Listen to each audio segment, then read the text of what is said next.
kami akan mempresentasikan tugas besar kami, yaitu tentang supermarket atau sistem point of sale. Kami dari kelompok 2 dengan anggota saya sendiri, Sendiri Erika Fauzan, NRP 16 2022 024, dan teman saya Muhammad Reza Permana, NRP 16 2022 056. Mungkin langsung saja ke bab satunya. Bab satunya akan dijelaskan oleh Reza. Supermarket merupakan toko retail besar yang menawarkan berbagai macam kebutuhan sehari-hari dengan konsep swalayan. Supermarket memiliki beberapa fitur utama yang dirancang untuk meningkatkan efisiensi operasional. Salah satu fitur utama di supermarket adalah sistem point of sale atau POS. Sistem ini mencakup perangkat keras dan perangkat lunak yang bekerja sama untuk memproses pembelian. Pengelolaan inventaris menyediakan layanan yang efisien dan memberikan pengalaman berbelanja yang unggul kepada pelanggan. Selanjutnya, proses sistem point of sale atau POS di supermarket bertujuan untuk memberikan pengalaman berbelanja yang efisien dan memastikan bahwa pelanggan memproses transaksi penjualan yang cepat dan akurat, metode pembayaran yang beragam, informasi produk yang jelas, mendapatkan diskon dan promosi, keamanan dalam pembayaran atau transaksi, pelayanan pelanggan yang ramah dan efisien.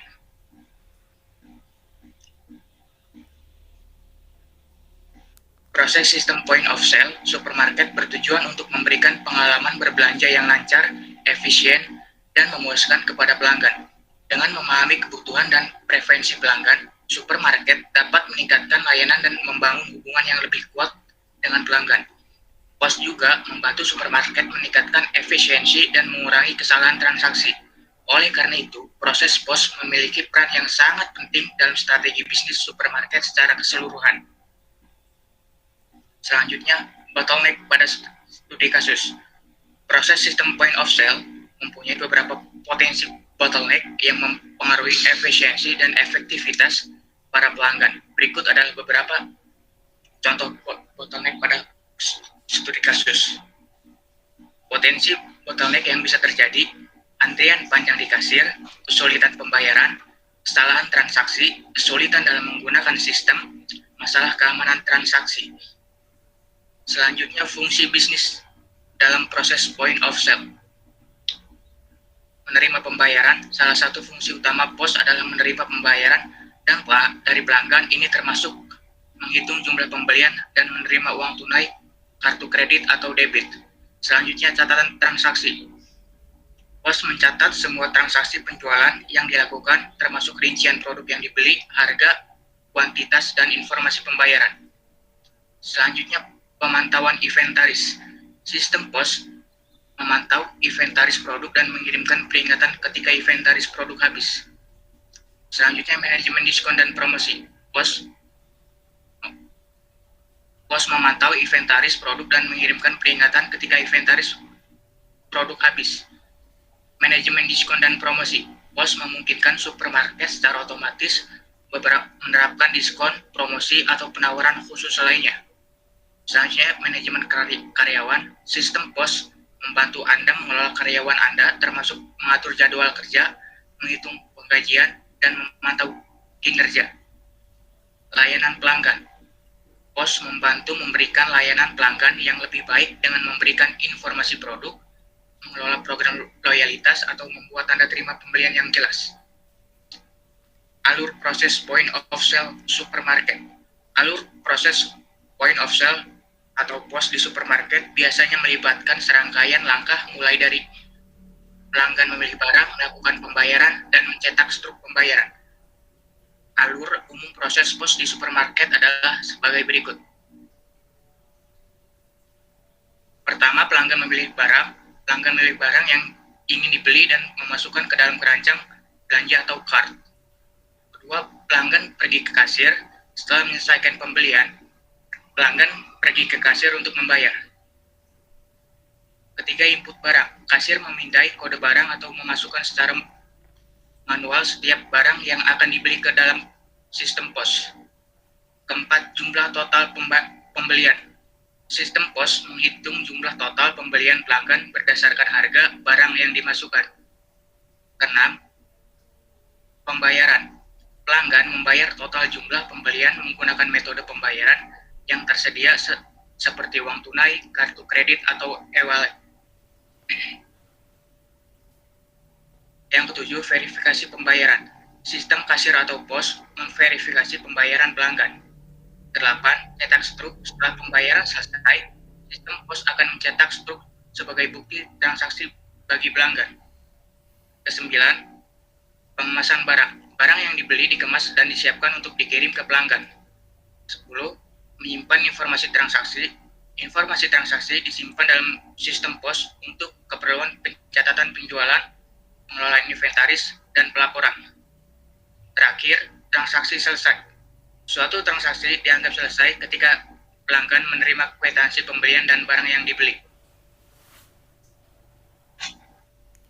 Mungkin selanjutnya bab 2 akan dijelaskan oleh saya.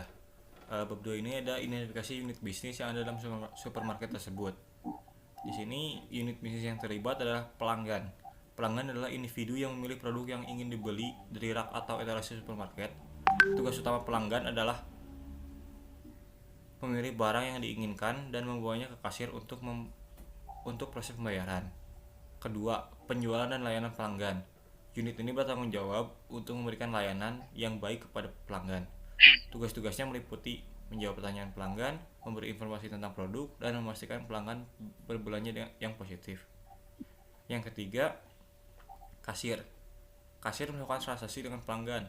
Tugasnya mencakup menghitung harga produk, menerima pembayaran, dan melaksanakan tugas-tugas administratif terkait transaksi. Yang keempat, sistem. Sistem di sini adalah sistem pos. Sistem pos memiliki tugas untuk menangani transaksi yang dilakukan oleh pelanggan dan kasir.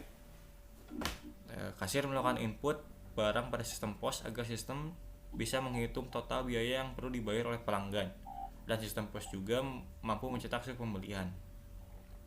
Bisnis yang ada dalam supermarket. Di sini saya menjelaskannya menggunakan value chain. Yang pertama, dalam support activity-nya, frame infrastruktur, ada pengembangan kebijakan dan prosedur operasional pos. Lalu ada perencanaan dan pengelolaan strategi sistem pos. Yang kedua ada human resource management. Dalam human resource management ini ada perekrutan, pelatihan, dan pengembangan staf kasir. Lalu ada penyusunan jadwal kerja dan pengelolaan kinerja staf. Yang ketiga ada teknologi development. Dalam teknologi development ini ada integrasi sistem pos dan sistem lainnya seperti manajemen inventaris. Lalu ada pengembangan fitur dan fungsi baru untuk meningkatkan efisiensi pos. Lalu yang terakhir dalam support activity ada procurement. Procurement ini ada pemilihan dan pengadaan perangkat keras dan perangkat lunak pos. Lalu ada negosiasi kontrak dan negosiasi kontrak dengan pemasok dan vendor terkait. Lalu ada primary activity. Di sini ada inbound logistik, operation, outbound logistik, marketing, sales, dan service. Di inbound logistik ada penerimaan dan penyimpanan barang dagangan di gudang supermarket. Lalu juga ada pengelolaan inventaris dan pelacakan stok barang. Mungkin untuk yang lebih jelasnya di sini saya jelaskan dalam deskripsi. Yang kedua ada operation. Operation adalah ada pengolahan dan pemeliharaan sistem pos termasuk perangkat keras dan perangkat lunak. Yang kedua ada pelatihan staf kasir untuk mengoperasikan sistem pos dengan efektif. Yang ketiga ada outbound logistik. Dalam outbound logistik ada penanganan proses transaksi termasuk pemindaian, penghitungan harga, dan pembayaran. Lalu ada pencetakan struk pembelian. Yang keempat ada marketing sales. Dalam marketing sales ada pengelolaan program diskon, promosi, dan loyalitas pelanggan. Lalu ada penyediaan informasi produk yang jelas dan akurat. Dan terakhir ada pemberian layanan pelanggan yang ramah dan efisien. Yang terakhir dalam value chain ada service. Dalam service ada penanganan pengembalian, pertukaran dan keluhan pelanggan, penyediaan dukungan teknis untuk sistem pos, dan terakhir pemantauan dan evaluasi kinerja sistem pos untuk perbaikan kelanjutannya. Tadi kegiatan pendukung sudah saya jelaskan sebelumnya. Lalu di sini saya ada membuat matriks antara fungsi bisnis dan unit bisnis. Di sini untuk fungsi bisnis penerimaan dan penyimpanan barang dagangan di gudang supermarket dilakukan oleh kasir dan sistem pos. Sistem pos ini berfungsi untuk melacak, mendata barang yang masuk, memberi harga pada barang yang masuk juga. Lalu ada pengolahan inventaris dan pelacakan stok. Di sini dilakukan oleh penjualan dan layanan pelanggan, kasir dan sistem pos. Lalu ada pengolahan dan pemeliharaan sistem, dilakukan oleh layanan penjualan dan kasir. Lalu pelatihan staf kasir untuk mengoperasikan sistem pos dengan efektif dilakukan oleh kasir juga. Lalu penanganan proses transaksi dan lain-lain itu dilakukan oleh kasir dan sistem pos. Pencetakan struk pembelian dilakukan oleh sistem pos. Pengelolaan diskon, promosi dan loyalitas pelanggan dilakukan oleh penjualan dan layanan pelanggan dan juga kasir. Lalu ada penyediaan informasi produk yang jelas dan akurat. Di sini dikerjakan oleh penjualan dan layanan pelanggan, lalu dilakukan oleh sistem pos juga. Lalu ada juga pemberian layanan pelanggan yang ramah dan efisien. Di sini pelanggan juga ikut berkontribusi dan juga penjualan dan layanan pelanggan. Lalu ada penanganan pengembangan pertukaran dan keluhan pelanggan. Di sini dilakukan oleh kasir, layanan pelanggan dan pelanggan. Lalu penyediaan dukungan teknis untuk sistem pos. Di sini dilakukan oleh kasir karena dia yang mengoperasikan sistem pos tersebut. Lalu ada pemantauan dan evaluasi kinerja sistem pos. Di sini dilakukan oleh penjualan dan layanan pelanggan, kasir dan sistem pos itu sendiri. Lalu bab 3 adalah membuat pemetaan salah satu proses bisnis yang dilakukan oleh fungsi bisnis dengan flowchart. Di sini saya memasukkan fungsi bisnis transaksi menggunakan flowchart. Alurnya dimulai dari pelanggan memilih barang yang ingin dibeli, lalu barang itu tersedia apa tidak. Jika tidak tersedia, pelanggan akan menanyakan kepada kasir terkait ketersediaan barang. Lalu pelanggan kembali memilih barang yang ingin dibelinya. Jika barang tersedia, pelanggan akan menuju kasir. Lalu kasir akan menginputkan barang ke dalam sistem pos. Lalu sistem akan menghitung total harga yang dimasukkan oleh kasir. Lalu setelah total harga keluar, pelanggan melakukan pembayaran. Lalu sistem memverifikasi pembayaran. Di sini ada decision lagi, pembayaran berhasil. Jika tidak, pelanggan melakukan pembayaran kembali. Jika iya, sistem akan mencetak struk. Lalu kasir akan mengemaksi produk yang ingin dibeli dan proses berakhir. Lalu di sini sistem yang tadi juga, alur yang tadi dibuatkan dalam swimlane. Di sini di swimlane ada tiga aktor, yaitu pelanggan, kasir, dan sistem. Sama seperti tadi, dimulai dari pelanggan. Pelanggan memilih barangnya tersedia apa tidak. Jika barang tidak tersedia, maka pelanggan akan maka kasir akan memberitahu ketersediaan barang. Lalu pelanggan memilih kembali, dan jika barang tersedia, maka pelanggan akan menuju ke kasir. Lalu kasir akan menginput barang ke dalam sistem, dan sistem akan menghitung total harga. Setelah total harga keluar, pelanggan akan melakukan pembayaran, dan di sini juga akan dilakukan verifikasi oleh sistem apakah pembayaran itu berhasil atau tidak. Jika pembayaran tidak berhasil, maka pelanggan akan melakukan lagi pembayaran, dan jika berhasil, maka sistem akan mencetak struk. Lalu kasir akan mengemaksi barang yang sudah dibeli oleh pelanggan, dan terakhir pelanggan akan menerima barang dan struk. Lalu alur selesai. Lalu selanjutnya ada bab 4. Silakan bab 4.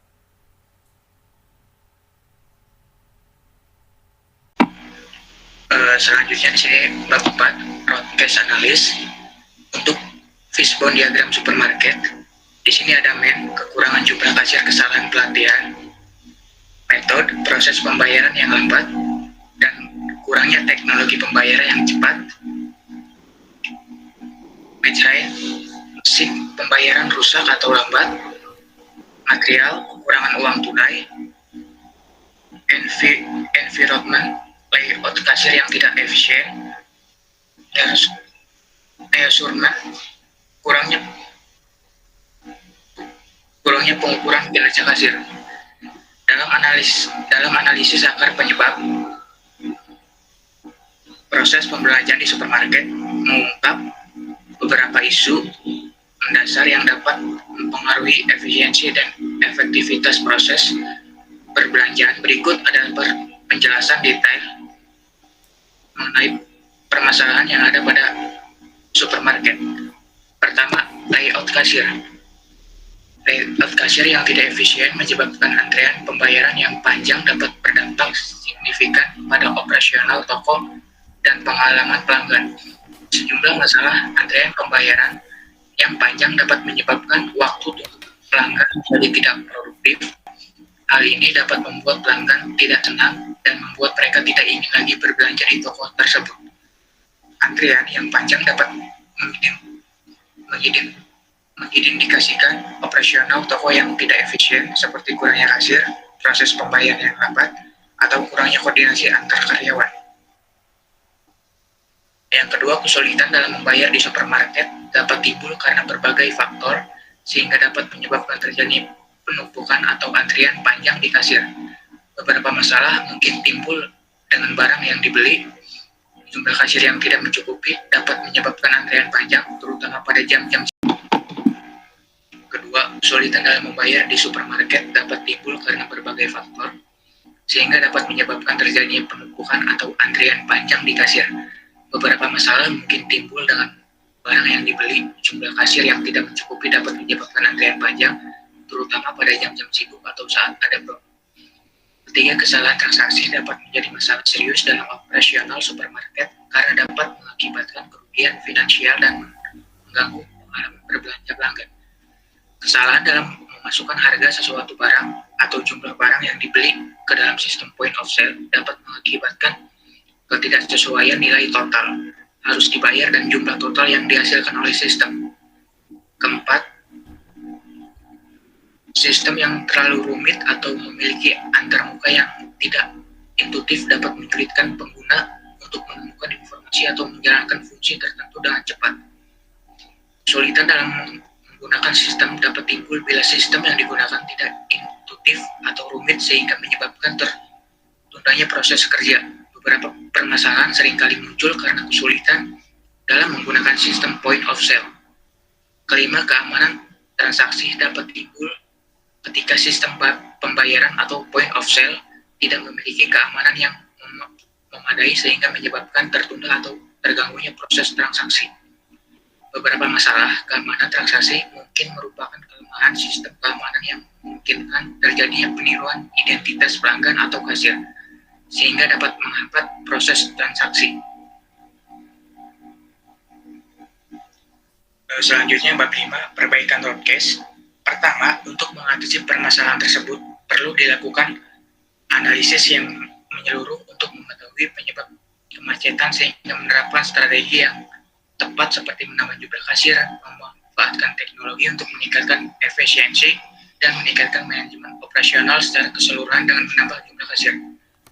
Kedua, untuk mencegah hal tersebut, misalkan dengan memberikan pelatihan yang memadai kepada kasir, menggunakan teknologi point of sale yang andal, dan melakukan audit rutin terhadap proses transaksi. Ketiga, penting untuk memastikan bahwa sistem yang digunakan memiliki antarmuka yang intuitif, memberikan pelatihan yang memadai bagi pengguna, dan memiliki dukungan teknis yang baik untuk menyelesaikan masalah yang muncul. Keempat, penting untuk memiliki sistem keamanan transaksi yang kuat dan perbarui secara berkala untuk mengatasi masalah ini. Mohon maaf bila ada kesalahan kata. Assalamualaikum warahmatullahi wabarakatuh.